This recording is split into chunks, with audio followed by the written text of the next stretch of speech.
Well, let's talk about the Detroit Lions, who I guess in different ways impressed and disappointed once again.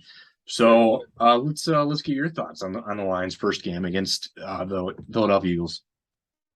I mean, I kind of mentioned before, like I'm not surprised they lost.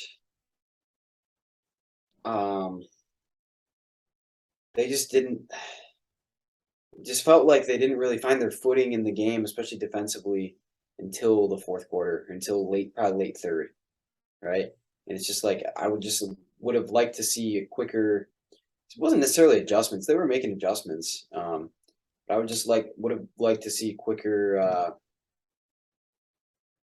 Just quicker catch on about what's going on. Like there was nothing Philadelphia was doing that was surprising necessarily. Hurts was killing you on break and contain, and you could see that was going to be a problem in the first preseason game.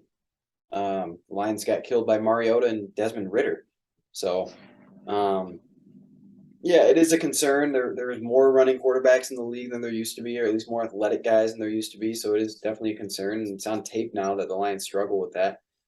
It's just an over aggressive defense right now.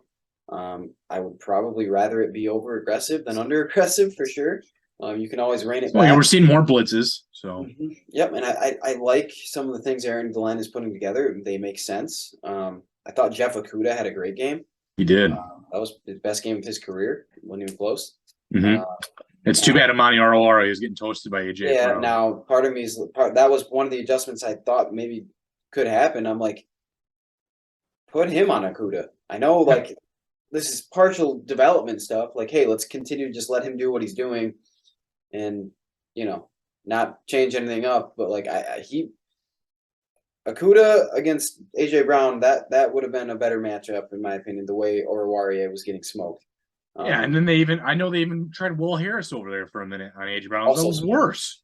Also smoked. I mean, Yes. AJ Brown is good. Don't get me Yeah. wrong. He's gonna kill a lot of people. So that's not. This isn't gonna be just a Lions problem.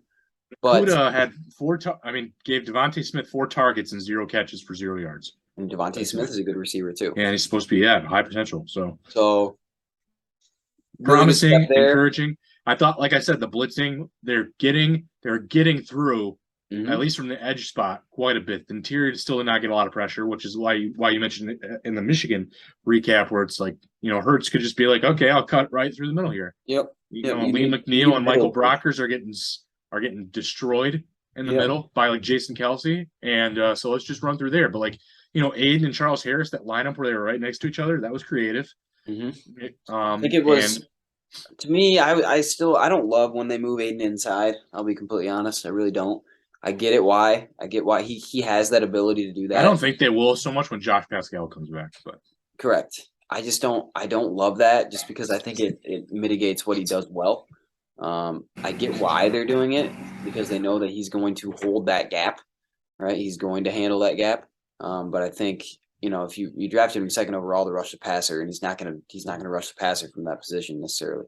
Now he's gonna demand a double possibly, or he's gonna demand he's not gonna he's gonna at least make them think about it from inside there, right? But I don't love that look. It will probably work against certain teams. All they're trying to do is free somebody up, whether it's him or Charles Harris or a blitzer or Austin whatever. Bryant, Austin Bryant did well. Bryant, he did play well.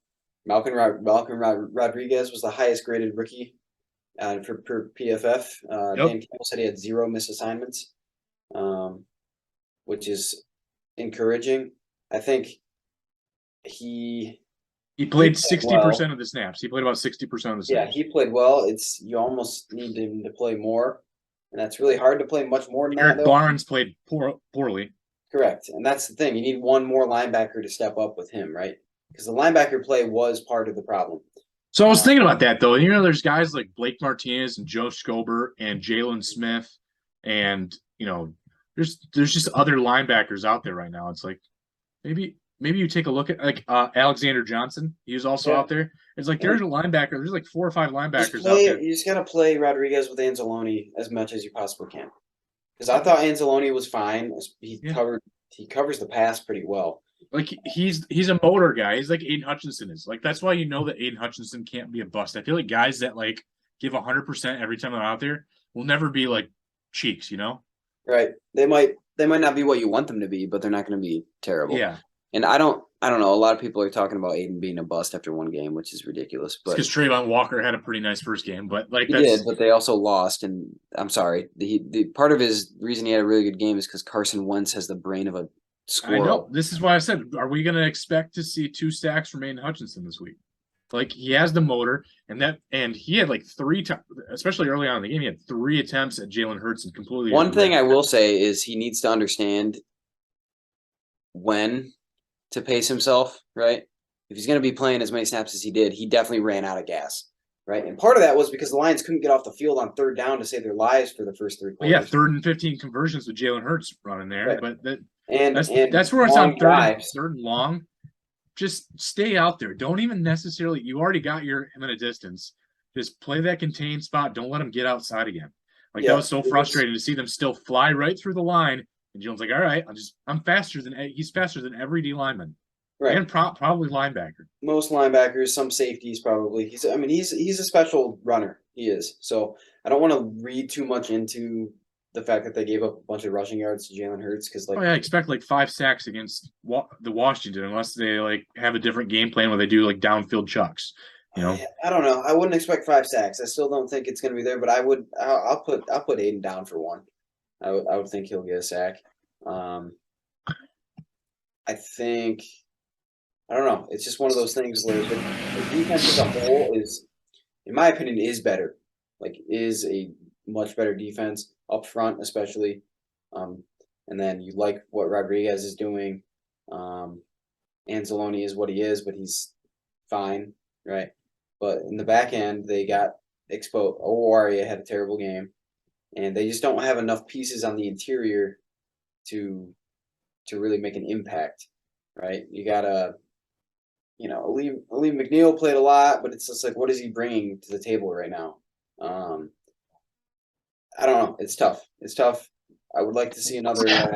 it's hard for me to say that they got better because I think on paper they did, but it's like schematically what happened because last year they held teams to less with less talent. Yeah, And it's like I know that the way the Lions offense also operated last year was very methodical, so it took a lot of time off the clock. They would have their 3 and outs, but they would also hold on to the the ball for like Lions' eight and offense a half certainly helped minutes. that defense last year at times. It definitely did. But this year, I don't think the Lions' offense is going to be more explosive. Is already more explosive. Yeah, Um, and especially when Jameson comes back, if healthy and productive. yeah, I mean, yeah. So we DJ can flip Shark had over. a nice game. Other than I know they had like 5 drops in that game, so that was Yeah, we hard can to flip watch. over the offense a little bit. I mean, the big drop was it was Reynolds. That was a touchdown.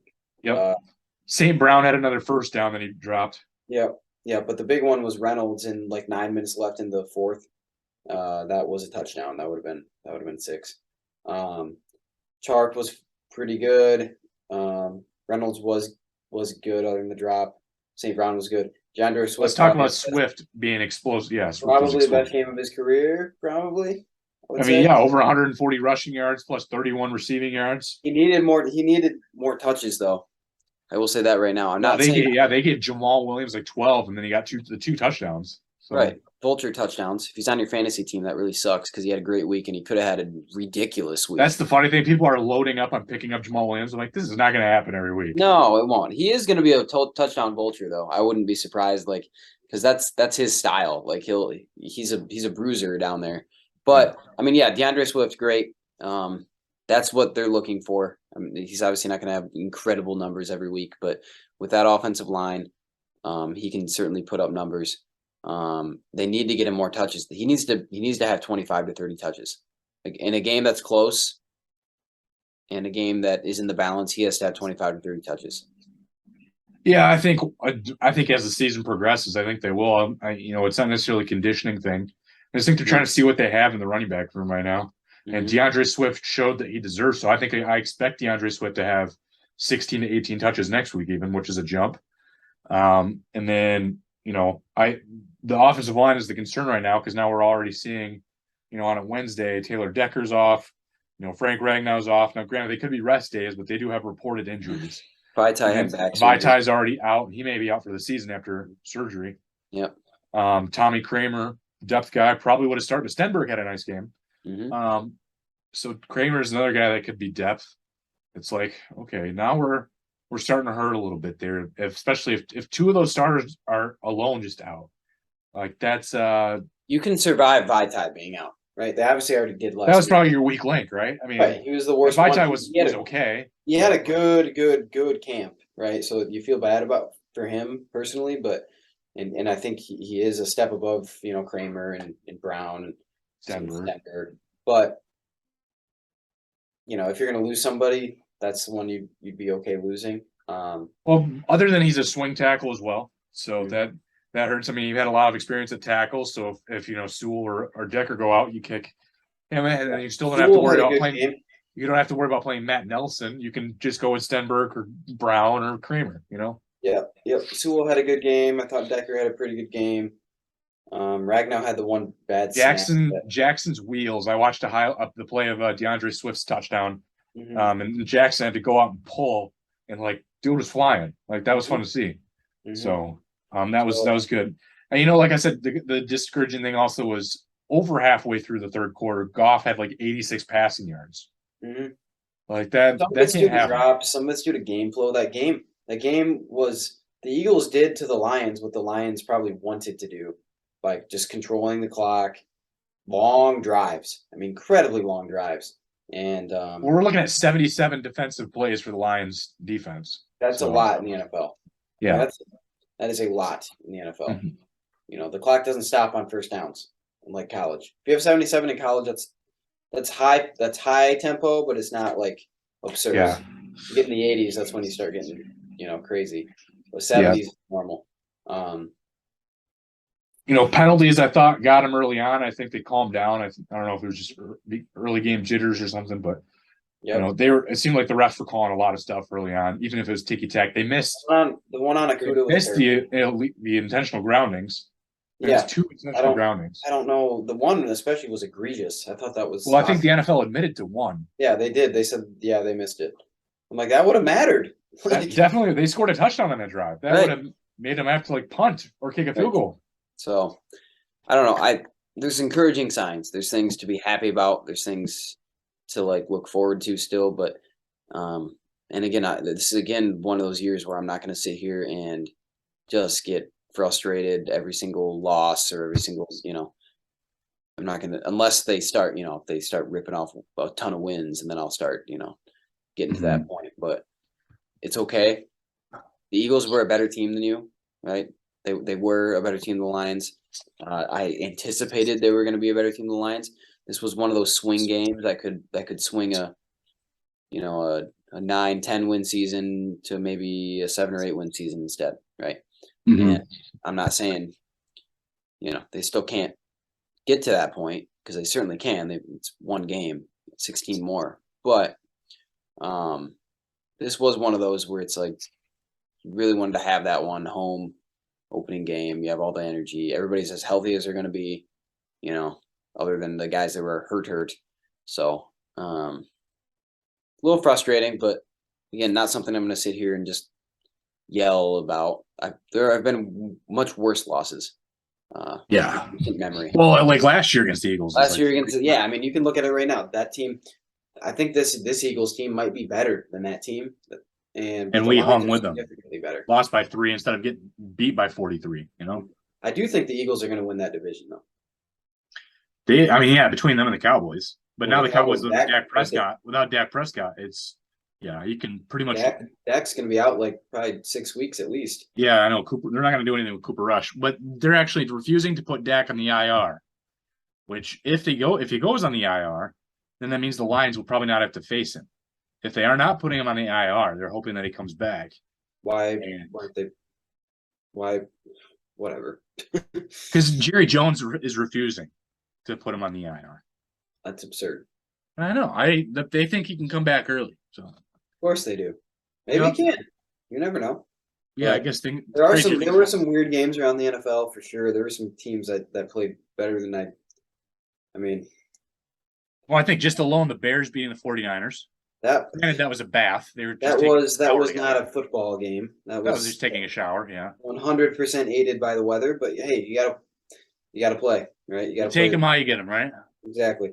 So that was probably the biggest one. There's also the Bills killing the Rams was kind of I like, was going oh, to say the Super Bowl hangovers for both the Bengals and the Rams. the Bengals played horrible and still probably should have won. Yep.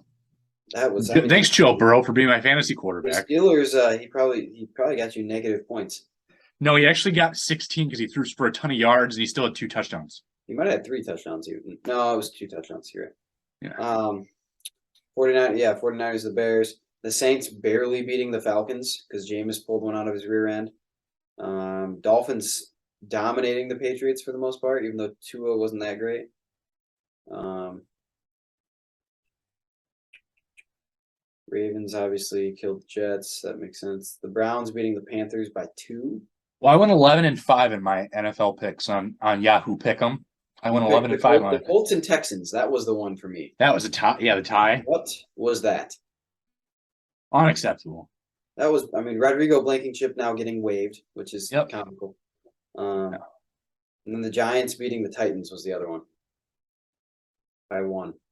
Yeah, Derrick Henry didn't have the game I wanted him to have, and I drafted him again this year, 3rd overall.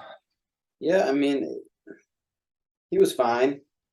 Tannehill was fine. They just don't. They're not explosive. Saquon though, Saquon coming back, that was good. Good to see for him. So yeah, it's interesting. There were some. I mean, Well, they get to play another NFC East team this week, and this is a game where I feel like they have to win if this is going to set the tempo for the rest of the season. This is a must win. You're at home. You're now playing a quarterback, which may help your defensive scheme a little bit. If you're over aggressive, this guy's not going to get away as well. He still has some mobility. yeah, but he can move around. He's not a statue, but I just don't think we're going to swing and miss on like 5 sacks. But right. I think that there's other concerns. Antonio Gibson is a solid running back. J.D. McKissick out of the backfield Terry is McLaurin, scary Terry. They've Curtis got Samuel. Jahan Dotson had a nice first game last week. He did. Curtis Samuel's there. Logan Thomas, the former Lion, and then the leader of the defense for the Commanders is Donovan Jeter. Yeah, he's definitely leading it. Yep. Yeah. So, I mean, I guess we could do the other one, Benjamin St. Just, but I actually, I don't hate their starters. I just think their depth is not great. You get that front line again of Montez Sweat, Deron Payne, Jonathan Allen. That's Shaka Tony. Like, there's some pretty good dudes on that line, and Jamin Davis, Cole Holcomb. Okay, linebackers, right? Yep. Secondary of Kendall Fuller, who's been doing pretty well for a while. And then after that, I don't like their safeties. I think their safeties are probably their weak. I think the Lions can if they can protect Goff, because there are some really good pass rushers there, obviously. If they can protect Goff enough, I think he can get downfield pretty good. Well, that's why I'm really hoping that they're going to need Frank Ragnow in the middle there. So yes. I just with Jonathan Allen and Deron Payne in the middle, that's going to get me. Without I think Ragnow, I worry. Yes. So if Ragnow's healthy, I anticipate the Lions will win this game, and I think it could be to the tune of 31-21. Yeah, I'll say 31-24. I think it'll be close. I just don't see the Lions pulling away big right now. They always seem to take their foot off the gas, but I don't know if and they just aren't good enough yet. You know what I mean? And they don't. The defense isn't going to get a bunch of 3 and outs in a row or anything like that in order to keep the offense with momentum. I see it happening. Maybe they get a couple 3 and outs, Lions go up 14 or go up 10-0, but then they allow a really really long drive for maybe a field goal, right? So you're still up 7, but it's like that took kind of the air out of the ball. That's the hard thing is when they have the lead, whether it's by 7, 10, or 14, like it seems like they take their foot off the gas sometimes. You got to keep your foot on their necks, man. And they put their foot on the gas when they're down to 21. Like, good job, you have that fight in you, but you have to have that same fight in you if you're up or down. You got to put the game away. Yep. It's the NFL. Anything can happen anytime. These guys are all elite athletes. Mm-hmm. So, yeah, I don't know, man. It's fun to see some of the former Lions in this. There's a lot of them on the Commanders. I'm looking at Cornelius Lucas, on here. J.D. McKissick obviously is another one I've already mentioned. Then you Mhm. have John Bostic at linebacker. That's another Mhm. one I've noticed. And then who else did I see? That was a former. No, no. If not that, there's at least former Michigan guys too. Oh, Corn Elder's on the team as well. Mhm. Then you got Khaleke Hudson's on this team, along with, as I've mentioned, Donovan Jeter and Ben St. Juste. So there's also some former Michigan guys. So Yeah. I don't, I I like the don't. Commanders. We both actually like the Commanders. Mhm. I think the Lions can be a better team, but these teams are actually I think they're pretty close. comparable, and like in the Yes. fact that I think they're both probably in that 7 to 10 win range. Mhm. Yep. With like I said, with some swing games going one way or the other. Now, if the Lions lose this game, I'll be pretty disappointed. I will too. This is to me like I went into the Eagles game being like, whatever happens, happens. But I said I predict a loss, but I'm predicting a Lions win. And like in the Yahoo Pick'em, I did a 6 confidence for the Lions win on this Yeah, one. I wouldn't put it like an 8 or 9 confidence because like they're first of all, it's the It's still Lions. the Lions, yeah, Exactly. So that automatically brings it down 1 or 2, yeah. and then they're not And then the that. Commanders aren't a bad team. Like I said, comparable. It's almost like you're playing yourself. It's just what scheme is going to show up best against the other. So Yeah. Yeah. So yeah, it'll be a fun weekend, and we'll obviously give you all the details in our next week's episode, along with the 2002 MLB redraft, which has the names like Joey Votto, so another active player. So it'll be a fun class. I will send that over to you, and then we'll do that podcast next week. Sweet. All right, take care. See ya.